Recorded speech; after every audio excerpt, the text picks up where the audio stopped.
WNBA continues to get the kind of attention they shouldn't want. All right, again, Colin Cowherd is making a point to talk about the WNBA again. He does it now multiple times a week, but only when it comes to one player, or in this case, one player and what it is the rest of the league is doing to her. Know who Caitlin Clark is. She's the golden goose, laying those golden eggs for the WNBA to prosper. Well, a lot of times we notice that the WNBA is resisting this golden goose and resisting this bump and this force of nature, which is Caitlin Clark. So we're going to have to dive deep into that. What's behind that? Is it jealousy, envy, pettiness, all the above, more than that?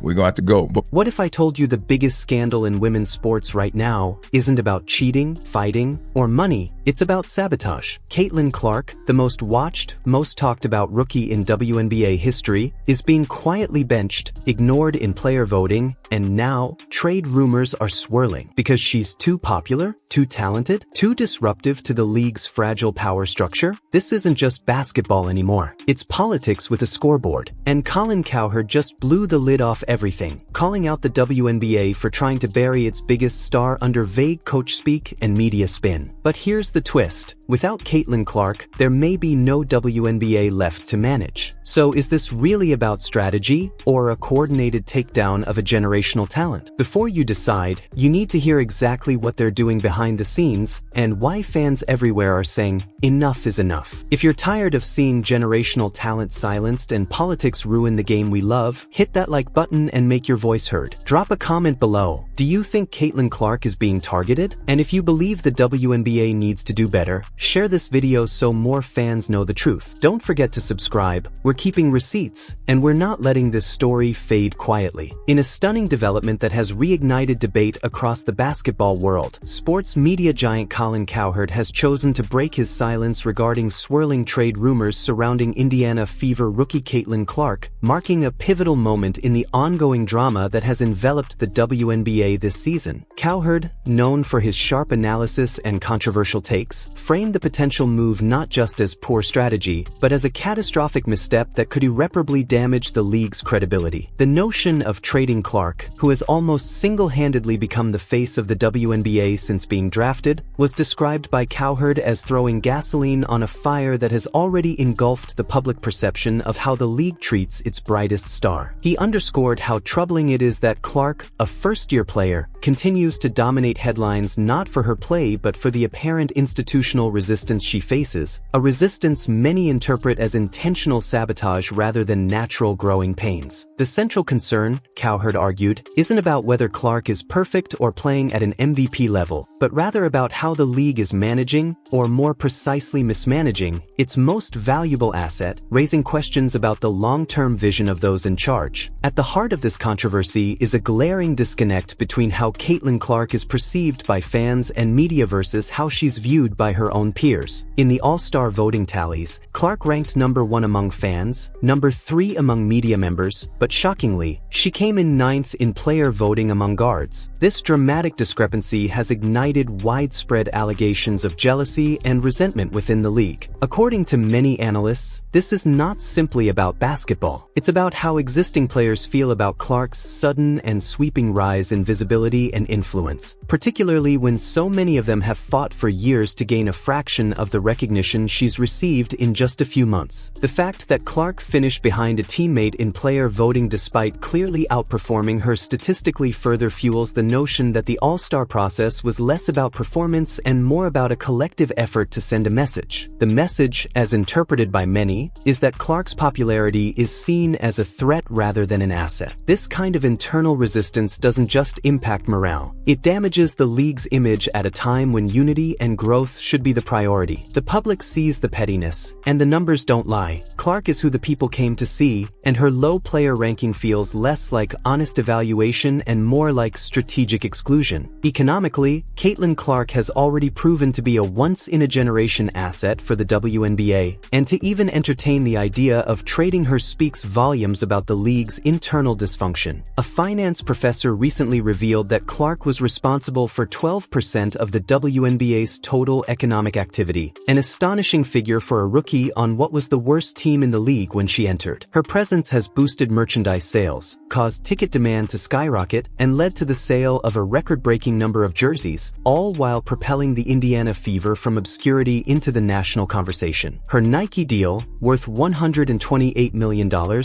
serves as another metric of her marketability and impact. And yet, the league appears to be contemplating, or at least allowing rumors to flourish, about shipping her off, an act that could not only crater the Fever's fan base but also jeopardize the WNBA's fragile momentum. It's a scenario so counterintuitive that Cowherd labeled it historically stupid, suggesting that no successful business, let alone a struggling sports league, would ever consider ejecting its most bankable star during her prime growth phase. From every business standpoint, Clark isn't just an athlete, she's an economic catalyst. Adding insult to injury is the way Clark has been handled on the court by her own coaching staff, which many fans and analysts have interpreted as borderline sabotage. The hiring of a head coach who previously appeared indifferent to Clark's injuries and treatment during games has raised significant red flags. This coach, who once remained passive as Clark endured eye pokes and hard fouls, is now in charge of managing her development. The optics are problematic at best and sinister at worst. The minutes restrictions, the strategic benchings, and the lack of a system built around her talents suggest not just a mismatch in playing style, but a deliberate effort to undermine her influence on and off the court. It's not just fans and journalists raising alarms. Broadcasters, analysts, and even casual viewers have noticed the irregularities. The metaphor Cowherd used was apt. This isn't a coaching mismatch, it's a Cold War in sneakers. Every time Clark is pulled from a game while lesser-known teammates log extensive minutes, it feels less like basketball strategy and more like politics dressed in jerseys. While some argue that this treatment is part of a rookie's learning curve, Cowherd dismissed that notion, stating flatly that this isn't about development, it's about power. The WNBA's leadership seems unwilling to let any single player become bigger than the league, even if that player is the primary reason for its recent spike in viewership and popularity. And make no mistake, Clark is that reason. Her debut game drew more viewers than the league average by a staggering margin, and her absence due to injury caused a noticeable dip in ratings, reportedly as high as 52%. Her presence alone has increased national television ratings, packed arenas, and even driven social media engagement among demographics the league had previously struggled to reach. The idea that Clark should be humbled or minimized in the name of team building is not only laughable but dangerous. It suggests a league more interested in protecting its internal pecking order than embracing the wave of new energy and opportunity that Clark represents. Beyond statistics and court time, there is also a deeper cultural and identity clash at play. Caitlin Clark, a polite, humble, Midwestern guard who prefers to let her game speak for itself, doesn't fit neatly into the WNBA's evolving image. She's not gritty in the urban sense, not flashy in the social media influencer mold, and she certainly doesn't subscribe to the league's preferred narratives of collectivism over individuality. Instead, she represents something pure, merit-based excellence, unfiltered popularity, and a grassroots fan movement that doesn't need PR spin to exist. And that, according to Cowherd, makes her a threat. The league is struggling to market her not because she's unmarketable, but because she resists their control. She can't be molded into a product, so instead she's being sidelined, subtly, systematically, and with just enough plausible deniability to keep the PR machine running. The implications of a potential trade, or even continued marginalization, go far beyond Indiana. Clark is the gravitational force pulling millions of new fans into the WNBA orbit. Remove her, and you don't just hurt one team, you unravel the fragile growth ecosystem that the league has been desperately trying to build for decades. The talk of trading her isn't just bad optics, it's a strategic implosion. It would be akin to the NBA trading LeBron James during his rookie year, or the NFL shipping off Patrick Mahomes because he was too popular too fast. The long-term damage would be irreparable, not just in revenue but in trust. Fans would check out, sponsors would rethink their investments, and the very credibility of the WNBA's leadership would be called into question at the national level. As if to underscore just how calculated this all feels, the video details how press conferences are being used as damage control operations filled with vague language, terms like system fit, development, and culture building. Yet these buzzwords ring hollow when fans watch Clark ride the bench during critical moments. The fans are not stupid. They understand that what's unfolding is a political drama disguised as a sports season. They see the inconsistent officiating, the questionable coaching decisions, and the sudden shift in how the league portrays its brightest star. And they are not buying it. The league's attempt to sand down Clark's impact without openly acknowledging it is seen by many as a cowardly move, one that will haunt them long after this season ends. In the final analysis, what we're witnessing isn't simply a misstep in player development or team dynamics. According to Cowherd and echoed by many in the sports world, this is a full-blown case of character assassination under the guise of professionalism. Clark is being slowly isolated, her influence diluted, and her value questioned, not by her performance, but by design. Her only crime? Being too good, too fast, and too beloved. If this trajectory continues, Cowherd warns, Clark may one day choose to walk away from a league that never truly wanted her to thrive on her own terms. And if that happens, the WNBA will have no one to blame but itself.